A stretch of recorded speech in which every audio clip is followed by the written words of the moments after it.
Hello, everyone. Welcome to Sunset Time in Cow Bay. I'm with Dayana Robinson. I'm Martin Comtois, MC Starman. We're here to discuss the coming Pisces full moon. First of all, we want to thank everybody for subscribing. We're up to almost 800 subscribers, which is a really big deal for us. Please, if you haven't subscribed yet, press the subscribe button. You can also get a notification. And if you like the video, that really helps us out a lot. And also comment and ask your question, massage the algorithms. So here we are, Pisces full moon. Shall we dive in? Yeah. Waiting for you. So the Pisces full moon, that's on Wednesday, August 30th at 6:30 p.m., 6:36 p.m., returning to the self.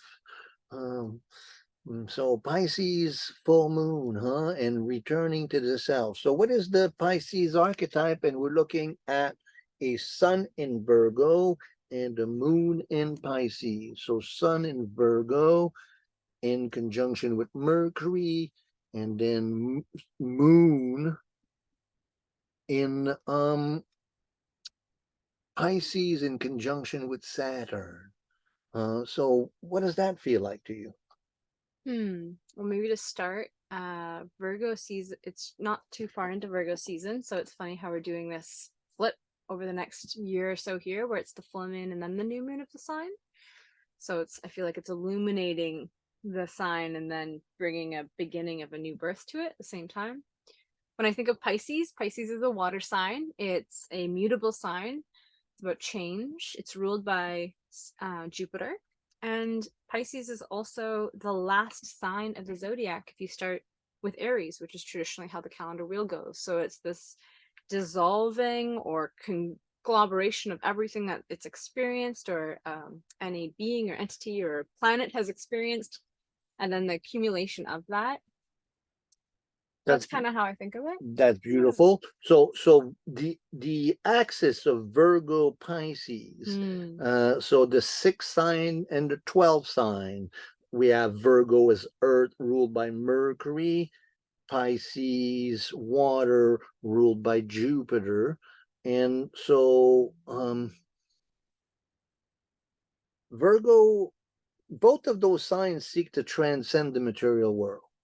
Virgo seeks to transcend the material world by making everything perfect in it. And so it's a method of transcending, everything that's got its place so I can relax. That's transcendence of the Virgo kind. Pisces, I'm done with this place, I'm out of here. So it's transcendence. It's really the return to the womb. Because then in Aries we're reborn again. So we call the returning to the self. And so this new moon has a real, of a sense of calling or a need for returning to the source or returning to the self, to these things that really matter. And it's interesting, Virgo, everything matters, and Pisces, nothing matters. It's but it's the same experience of transcendence. It's fascinating how that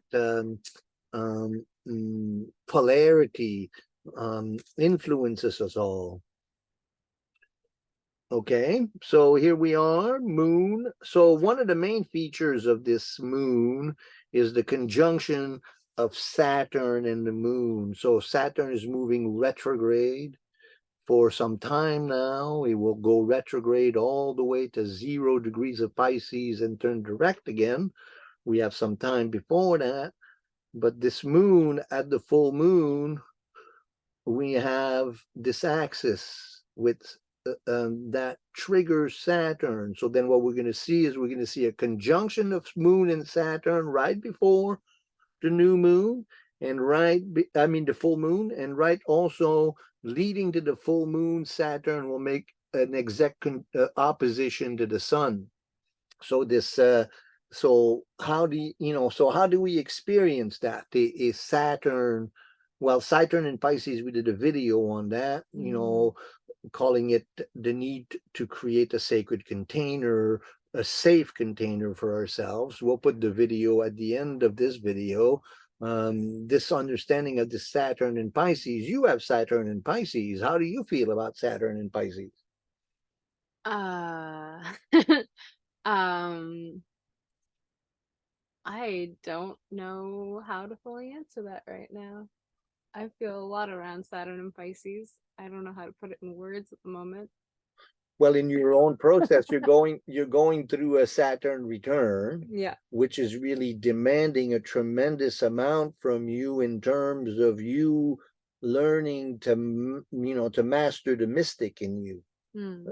So then Saturn and Pisces associated with mysticism and transcendence. So then Saturn and Pisces about mastering that realm of transcendence. So returning to the self, as we call it. And then with the moon in Pisces, the great mother, it's a very interesting archetypal structure. Moon in Pisces, moon is about being embodied, and then Pisces is about returning to the mother. And so the depth of Pisces is, interestingly enough, quite uncomfortable for the moon, in that the moon is about being incarnated, right? But with having the moon and Saturn, Saturn, the glyph of Saturn, it's interesting, Saturn, where is Saturn? Saturn right there. So if we turn it this way, they can see. So the glyph of Saturn right next to Pluto there, that's Saturn. So it's a cross of matter and a crescent moon. So then Saturn, moon, sometimes is Rhea. Rhea is the wife of Saturn. And so then the lunar goddess is the wife of Saturn as Kronos. And so in that sense, Saturn is in service to giving form to a safe ground for the mother. And so that's, really fascinating story, isn't it? What this moon is bringing. Let's look at the chart itself and see what it looks like. Alrighty.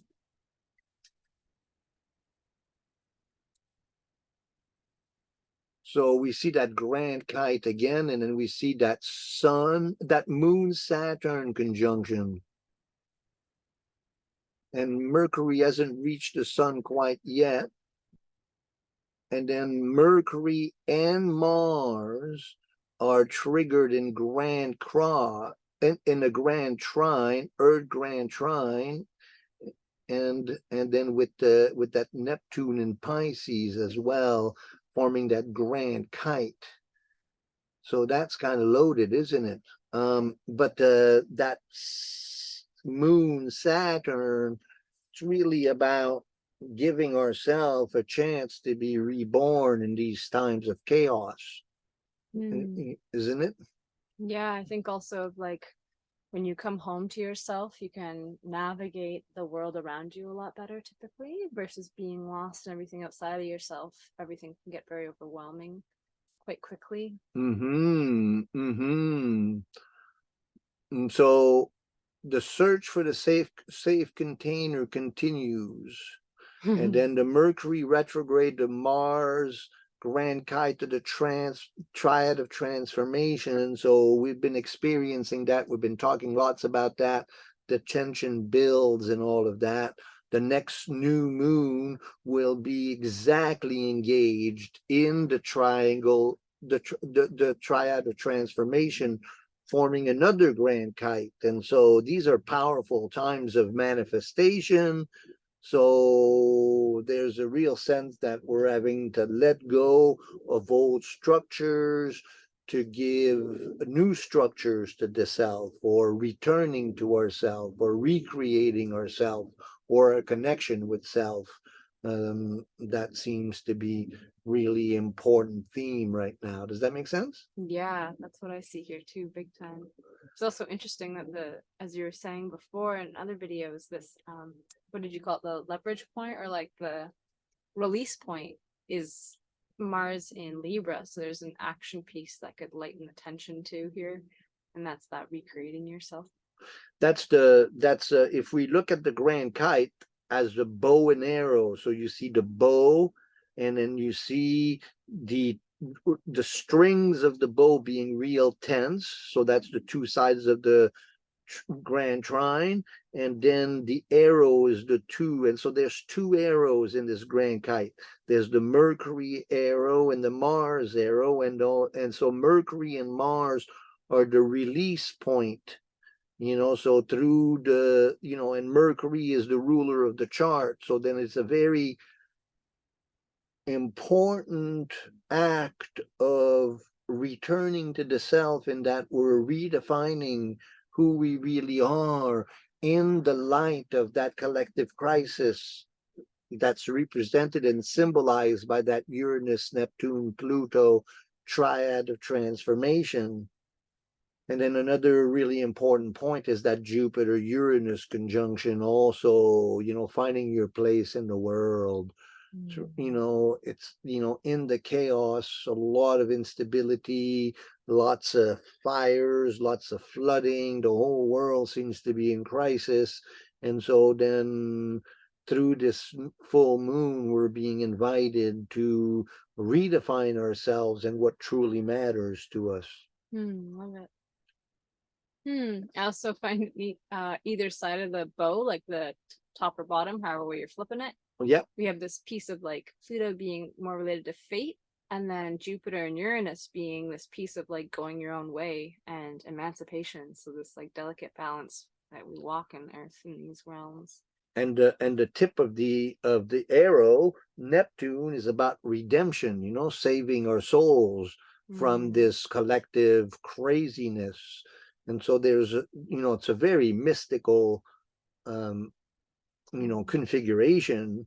And then as these cycles continue, the new moon will be in direct opposition to Neptune, also triggering that grand kite. So it's kind of the real strong flavor to the change of season that we're experiencing, where the sun is in Virgo.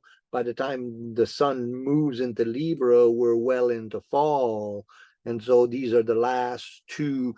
This is the last full moon of summer, and then we'll have the last new moon of summer before fall begins on the 21st of September. So big changes, and you can kind of smell it in the air. It's getting cooler, and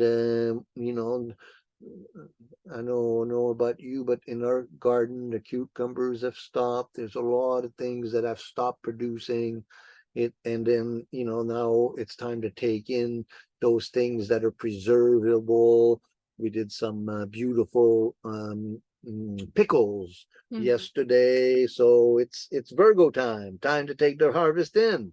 And speaking of harvest and medicines, you have a couple of slides for us. Yeah, bringing it back into the body. As you know, if you've been following this channel, I love to connect in the tissue salts. So first off, we're entering in Virgo season on the 23rd of September here. Virgo season, Virgo in the body is our solar plexus and our liver and our digestion, especially our small intestines. And so it really helps us digest and break down food. If you think about the Virgo archetype, it's very good at picking pieces apart, and then also separating the wheat from the chaff. What serves me, what doesn't, what will use to nourish me, what's my medicine, what's not. And so that piece of our body is the digestive system, that which we decide to absorb through the digestive system or release. And the tissue salt that rules Virgo is Kali salt, or potassium sulfate, which is really good at, again, eliminating the body and getting things out of the system that may not be good for it anymore. So that can look, and if you're deficient in these tissue salt, it can look like things like having dry or scaly skin, even things like blemishes or pimples, also dandruff and chickenpox. It's the body trying to rid itself of a toxin, or also a sign of liver imbalance. So that's one way to support your digestion and liver during Virgo season. Another would be through herbs. So some herbs that are really supportive for Virgo is skullcap. Virgos can kind of have a mile a minute and have a million things to do, and there can be a lot of energy to get things done and accomplished, and skullcap kind of help to calm that down, and then therefore when the system is in a calm digest state, it can digest better. Fennel and dill, endive and licorice are all other wonderful herbal allies to help support your digestion and get it moving along better. And then it is a full moon in Pisces. It's opposition. So Pisces in the body rules our lymphatic system and our feet. A really good way to maybe celebrate this Pisces could be to do a dance. Put your feet on the ground, even of earth, for at least a few minutes to really ground out. Any form of light movement, even a walk, can help to move your lymphatic system, any stuck energy there. And the tissue salt associated is number 4, ferrophos. Ferrophos is super neat because it helps to oxygenate the blood, but it also helps to hold iron in the system. So if you're having a really hard time retaining iron in the blood, typically there's a stagnation in the liver, which is interesting because that's the opposition sign. But then also you could be just deficient in iron itself. And this is where this tissue salt will come help support that. And then some plants associated with Pisces, since Pisces is so closely associated with the ocean, is the seaweeds. So incorporating seaweeds in your diet as a reminder can be really nourishing, helpful for the body. Irish moss, sea moss, dulse, sea lettuce, kelp, and asparagus. All these things can be really supportive.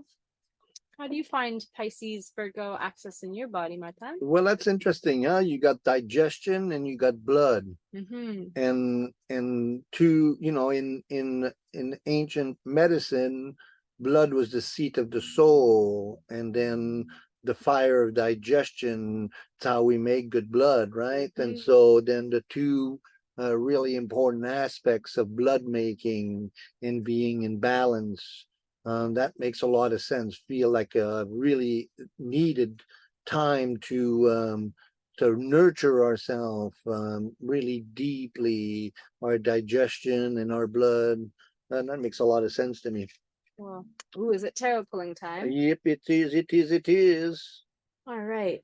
For this Pisces full moon, what wants to come through? Oh, wow. The Hermit. There's a lot about the Hermit in Saturn. Huh? Yeah. Saturn looks like the Hermit. And then Saturn in Pisces, huh? It's like the sage, the light bringer who has to have a strong spiritual practice in order to be able to bring light into the world. And so that's a perfect little Saturnian new full moon in Pisces. And then you have some alchemical opportunities.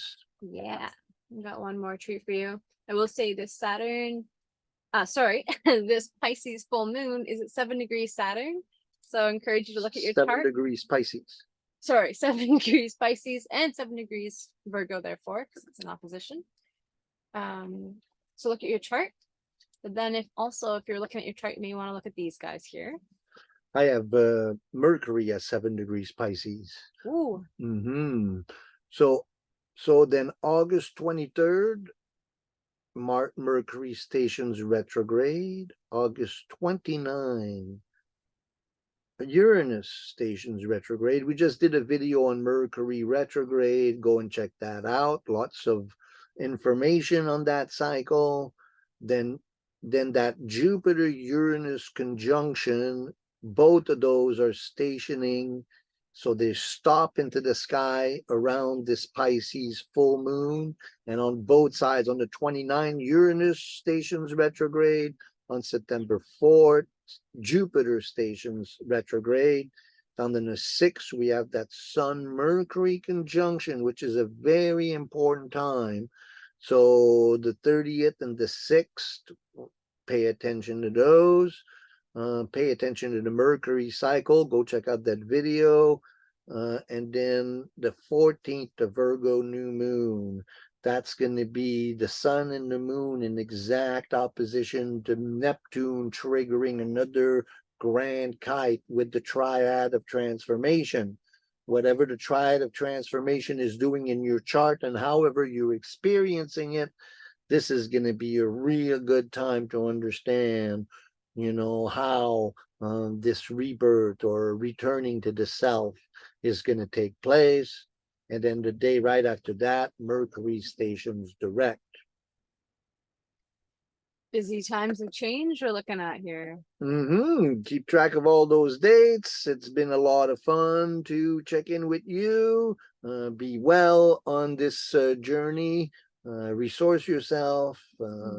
Make sure you get lots of good food in you. Nurture your blood and work towards this process of recreation, or recreating your energy, returning to the self, returning to source, returning to what really matters.